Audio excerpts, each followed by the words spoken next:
अब एक बहुत इंपॉर्टेंट क्वेश्चन आता है, हर बिगनर के माइंड में होता है, जर्नी स्टार्ट करनी है, कौन सा म्यूचुअल फंड लें? Large cap, mid cap, small cap, banking fund लें, हाइब्रिड फंड्स लें, डेट फंड लें? सबसे पहली और आइडियल चीज़ ये होती है, आपको कोई भी म्यूचुअल फंड लेने से पहले एडवाइजर से कंसल्ट करना चाहिए, क्योंकि म्यूचुअल फंड लेना डिफिकल्ट नहीं है, पर गलत म्यूचुअल फंड लेना बहुत ईजी है। लेकिन जनरल अंडरस्टैंडिंग के लिए मैं आपको बताता हूँ मैं कैसे अप्रोच करता हूँ जब मुझे किसी बिगिनर का पोर्टफोलियो स्टार्ट करना होता है। पहले मैं आपको म्यूचुअल फंड्स के टाइप बताता हूँ। ब्रॉडली बात करें तो म्यूचुअल फंड्स दो टाइप के होते हैं, हाइब्रिड फंड्स और इक्विटी फंड्स। हाइब्रिड फंड्स वो होते हैं जिनमें कुछ पोर्शन गवर्नमेंट सिक्योरिटीज या फिर फिक्स्ड इनकम प्रोडक्ट्स का होता है और बैलेंस होता है इक्विटी। अब हाइब्रिड भी दो टाइप के होते हैं, एक होता है कंजर्वेटिव हाइब्रिड फंड्स और एक होते हैं aggressive hybrid funds. Conservative hybrid funds वो होते हैं जिसमें मोर देन 50% पोर्शन डेट का होता है और बाकी पोर्शन होता है इक्विटी का। तो इसका मतलब ये मार्केट क्राइसिस के टाइम पे थोड़े स्टेबल रहते हैं। और दूसरे होते हैं एग्रेसिव हाइब्रिड फंड्स, इनमें मोर देन 50% पोर्शन होता है इक्विटीज का और बैलेंस पोर्शन डेट का। अब इक्विटी म्यूचुअल फंड्स की बात करते हैं। इक्विटी म्यूचुअल फंड्स का क्लासिफिकेशन जनरली उन कंपनीज के बेसिस पे होता है जिनमें वो इन्वेस्ट करते हैं। सबसे पहले बात करते हैं लार्ज कैप फंड्स की। लार्ज कैप फंड्स वो होते हैं जो more than 50-60% large cap companies में इन्वेस्ट करते हैं, जो कि यूजुअली निफ्टी 50 या निफ्टी 100 में आती है। फिर आते हैं mid cap funds. Mid cap funds वो होते हैं जो मिड कैप इंडेक्सेस वाले फंड्स में इन्वेस्ट करते हैं, उनका मोर देन 50% इन्वेस्टमेंट इन्हीं कंपनीज में होता है। और फिर आती हैं small cap funds. Small cap funds usually small companies में इन्वेस्ट करते हैं जिनका ग्रोथ पोटेंशियल काफी एक्सपोनेंशियल हो सकता है। थीमेटिक फंड्स भी होते हैं जैसे banking funds, pharma funds, but usually मैं बिगिनर्स को ये मना करता हूँ। अब मैं डायरेक्ट आंसर देता हूँ कि आपको कौन सा म्यूचुअल फंड लेना चाहिए। इसका जवाब डिपेंड करता है आपके इन्वेस्टमेंट होरिजन पे। अगर आप इन्वेस्ट कर रहे हो अप टू 12 मंथ्स के लिए तो मैं इक्विटी म्यूचुअल फंड्स आपको बिल्कुल रिकमेंड नहीं करूंगा।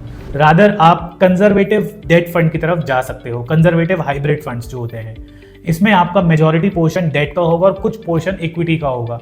तो वर्स्ट केस सिनेरियो में भी एटलीस्ट आप ब्रेक इवन पे रहोगे। दूसरी कैटेगरी, दूसरा रिकमेंडेशन मेरा है, अगर आपका इन्वेस्टमेंट होरिजन 1 साल से 2 साल तक का है तो आप एग्रेसिव हाइब्रिड फंड्स की तरफ जा सकते हो। इसमें आपका इक्विटी एक्सपोजर ज़्यादा रहता है, तो अगर इक्विटी मार्केट बढ़ती है तो आपका रिटर्न भी उस हिसाब से बढ़ जाता है। अगर आपका इन्वेस्टमेंट होरिजन 2 साल से 5 साल तक का है तो आपको लार्ज कैप इक्विटी फंड्स में इन्वेस्ट करना चाहिए, क्योंकि इतने टाइम पीरियड में यूजुअली अगर मार्केट अप डाउन भी होती है बहुत ज़्यादा तो लार्ज कैप यूजुअली थोड़ा स्टेबल रहते हैं और अच्छा रिटर्न दे देते हैं। अगर आपका investment horizon 5 years to 10 years है तो आप अपनी फाइनेंशियल प्लानिंग में थोड़ा सा खेल सकते हो और लार्ज कैप के साथ साथ मिड कैप में भी इन्वेस्ट कर सकते हो, क्योंकि usually mid cap large cap से ज़्यादा अनस्टेबल होते हैं बट बेटर रिटर्न भी देते हैं।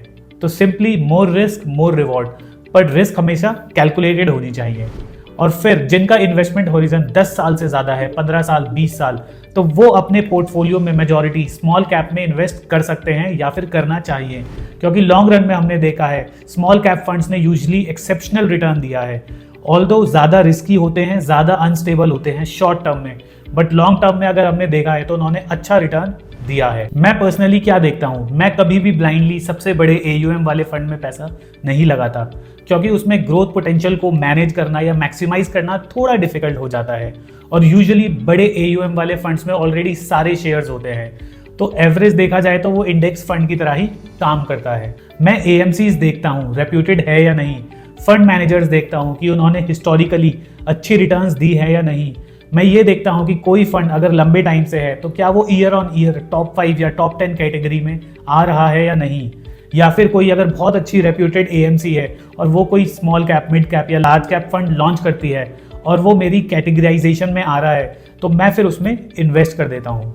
And last point, mutual funds में इन्वेस्टमेंट स्टार्ट करना अच्छी बात है, बट एडवाइजर के साथ स्टार्ट करना एक बेटर ऑप्शन है, क्योंकि इन्वेस्टमेंट के साथ साथ जब आप इनको रिडीम करते हो तो आपको टैक्स प्लानिंग भी करनी होती है, क्योंकि रिडम्पशन के वक्त कैपिटल गेन पिक्चर में आ जाता है और वो एक टैक्सेबल एलिमेंट है। सो प्रॉपर प्लानिंग के साथ साथ आप अपने टैक्सेस को भी ऑप्टिमाइज कर सकते हो। इसलिए कौन सा म्यूचुअल फंड बेस्ट है, इसका जवाब किसी प्रोडक्ट में नहीं आपकी प्लानिंग में छुपा है।